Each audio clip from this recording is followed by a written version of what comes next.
Assalamualaikum warahmatullahi wabarakatuh. Terima kasih Anda telah bergabung kembali di channel yang menjadi kesayangan Anda. Nah, kali ini saya akan membahas mengenai materi tentang perbuatan melawan hukum.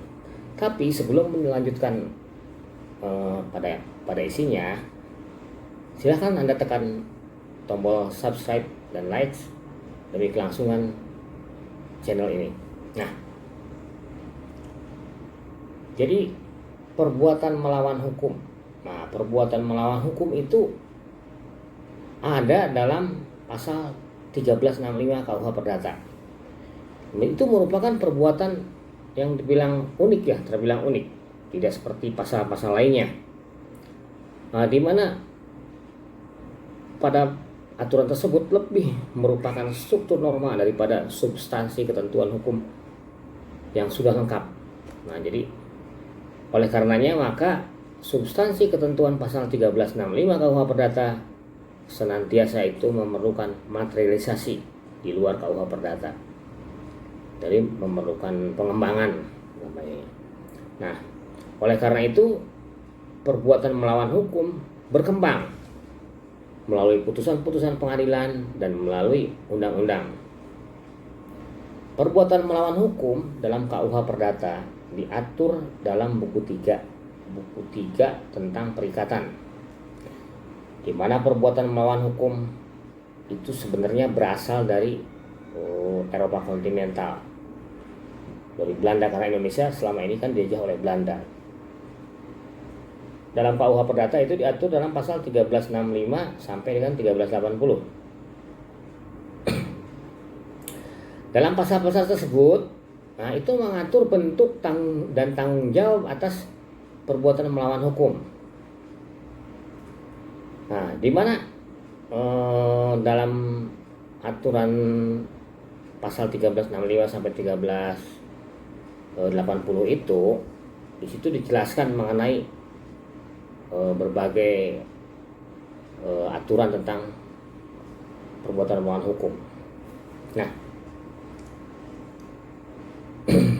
sedangkan status KUHP Perdata yang oleh Mahkamah Agung ditegaskan dalam Surat Edaran tahun 1963 nomor 3 yang ditujukan kepada seluruh pengadilan tinggi dan pengadilan negeri di seluruh Indonesia. Mahkamah Agung menyatakan bahwa KUH Perdata tidak berlaku sebagai kodifikasi, akan tetapi hanya merupakan buku hukum atau rulebook ya, dan dipergunakan sebagai pedoman dalam proses peradilan dan hubungan hukum perdata. Kemudian hal ini ditegaskan lagi dalam Seminar Nasional kedua tahun 1968 dan diperbaiki lagi surat edaran tersebut dengan Surat Edaran Mahkamah Agung nomor 3 tahun 83 yang isinya pada pokoknya mengakui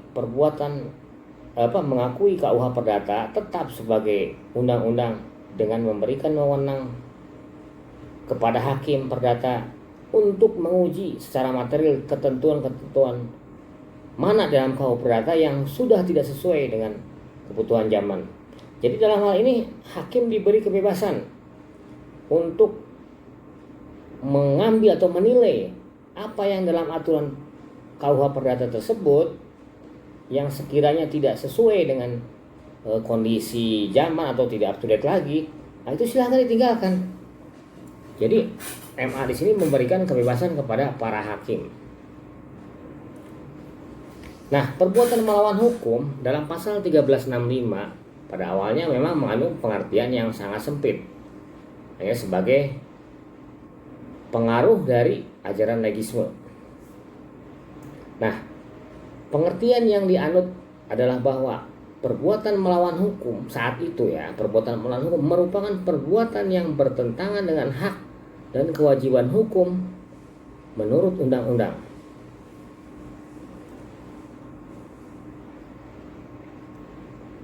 Nah, misalnya saya ambil contoh ya.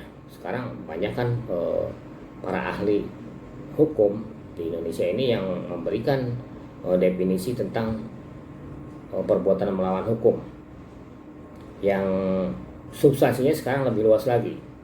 Di antaranya adalah Profesor Maryam Darus Badrul Zaman dalam rancangan undang-undang atau RUU Perikatan berusaha merumuskan secara lengkap sebagai berikut. 1. Suatu perbuatan melawan hukum adalah suatu perbuatan melawan hukum yang mengakibatkan kerugian kepada orang lain, mewajibkan orang yang karena kesalahan atau kelalaiannya menerbitkan atau mengganti kerugian itu. Nah, kemudian yang kedua, melanggar hukum. Artinya tiap perbuatan yang melanggar hak orang lain atau bertentangan dengan kepatutan yang harus diindahkan, harus diperhatikan dalam pergaulan masyarakat terhadap pribadi atau harta benda orang lain. Nah, yang ketiga, perbuatan melawan hukum itu diartikan sebagai seorang yang dengan sengaja tidak melakukan suatu perbuatan yang wajib dilakukannya. Nah, disamakan dengan seseorang yang melakukan suatu perbuatan terlarang dan karenanya melanggar hukum. Jadi di sini maksudnya gini. Jadi dalam perbuatan hukum ada dalam arti aktif dan pasif. Nah, ketika seseorang itu tidak melakukan apa yang seharusnya dilakukan, nah itu juga termasuk tergolong PMH, perbuatan melawan hukum.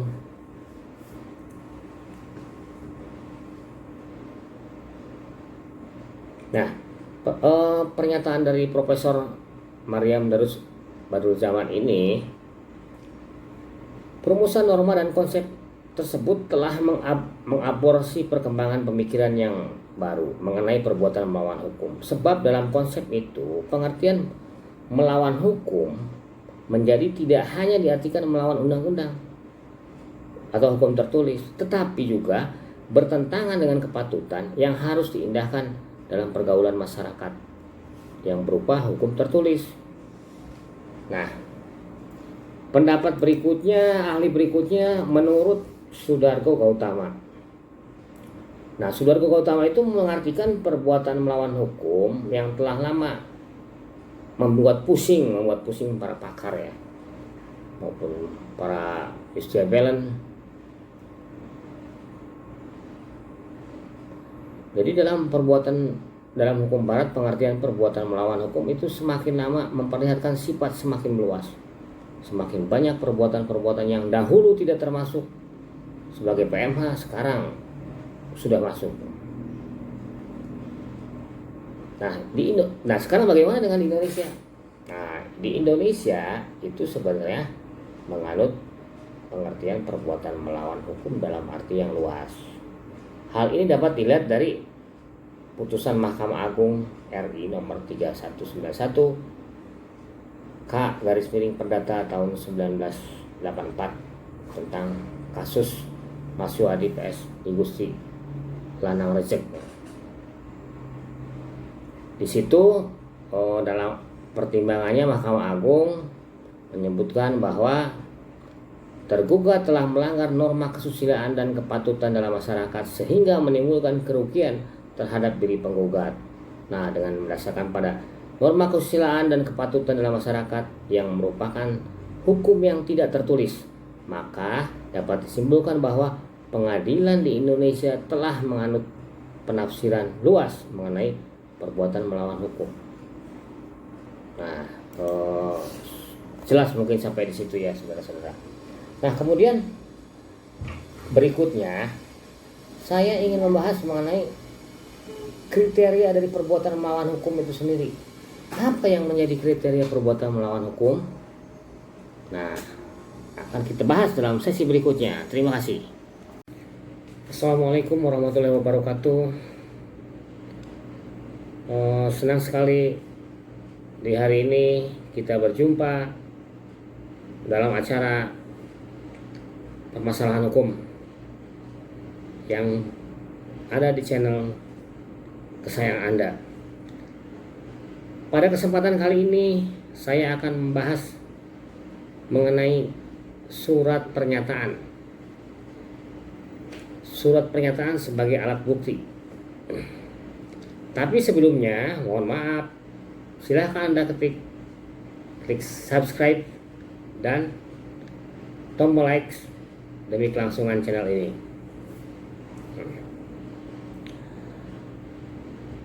Kami dari kantor hukum Yanto, Irianto, dan rekan sering sekali menghadapi permasalahan hukum yang menyangkut surat pernyataan. Nah, di sini kebanyakan orang menilai bahwa dengan adanya surat pernyataan bahwa segala sesuatu atau dia dianggap sebagai alat bukti yang kuat nilai pembuktiannya. Nah, tak jarang kita temukan di masyarakat ataupun di dalam persidangan seseorang yang mengagung-agungkan surat pernyataan sepihak dari orang lain, lalu menjadikannya sebagai senjata pamungkas untuk membuktikan ataupun untuk menuntut sesuatu hal. Nah, apalagi bila surat pernyataan tersebut dibuat di atas materai yang akan membuat orang tersebut menjadi semakin besar kepala, menganggap bahwa wah, ini sudah hebat, wah, ini aku pasti menang.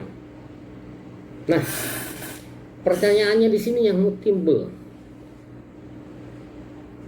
apakah surat pernyataan sepihak dari seseorang yang dibuat di atas materai itu mempunyai kekuatan pembuktian dan bisa dijadikan sebagai alat bukti yang sah di persidangan, baik pidana maupun perdata, ataukah tidak?